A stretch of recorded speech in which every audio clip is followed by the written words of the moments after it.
tous et bienvenue dans ce nouveau numéro de Gettingo. Nous démarrons ce bulletin d'information avec le Gabon. Le président Ali Bongo, en résidence surveillée depuis l'annonce de son renversement, a lancé un appel à l'aide à ses amis et à la communauté internationale. Ali Bongo estime qu'il a été séparé de sa famille et de ses enfants. Nous l'écoutons.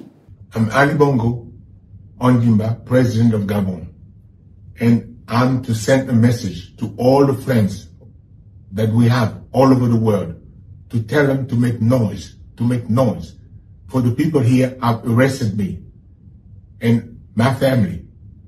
My son is somewhere, my wife is in another place, and I'm at the residence. Right now,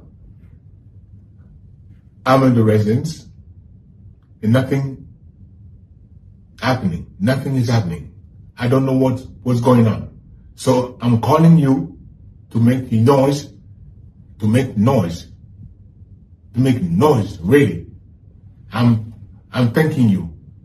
Dans un précédent communiqué, les putschistes avaient affirmé de leur côté qu'Ali Bongo était en résidence surveillée, entouré de sa famille et de ses médecins.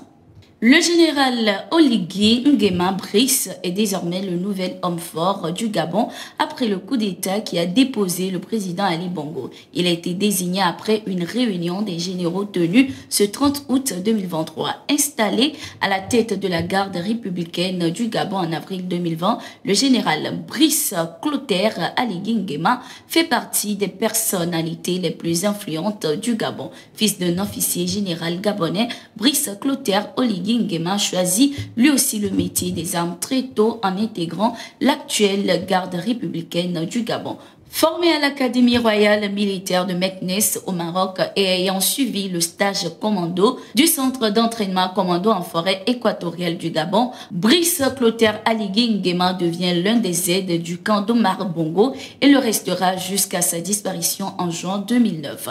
À l'arrivée d'Ali Bongo au pouvoir, Brice Clotaire Oligui Nguema est envoyé en diplomatie pendant une dizaine d'années. Ainsi, il est attaché militaire à l'ambassade du Gabon au Maroc puis au Sénégal. Il y reviendra pour être promu 6 mois plus tard, en 2020, comme chef de la garde républicaine. La ministre des Affaires étrangères, de la coopération régionale et des Burkinabés de l'extérieur a échangé le 29 août 2023 avec l'ambassadeur de la République d'Iran. Au cours des échanges, Mojtaba Faghihi a exprimé la satisfaction de son pays pour le rapprochement avec le Burkina Faso. Dans les discussions, le diplomate de la République islamique a réaffirmé sa solidarité au peuple burkinabé et a soutenu sa ferme détermination à lutter pour la sécurité et son autodétermination. De plus, il a assuré que le gouvernement de transition peut toujours compter sur l'appui de son pays face aux défis du moment.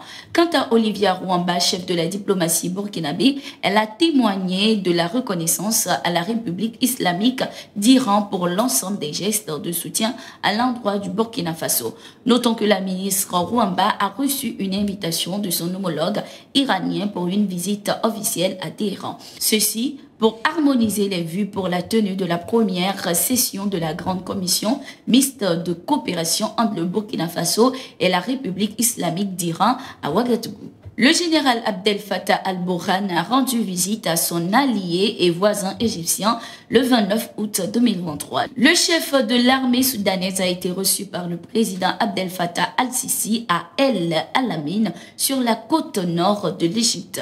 C'est ce qu'a indiqué le Conseil de souveraineté, la plus haute autorité du Soudan. Selon la presse d'État, Abdel Fattah al-Sisi a confirmé la position fils de l'Égypte aux côtés du Soudan et son soutien à sa sécurité, sa stabilité et à son intégrité territoriale au cours des discussions.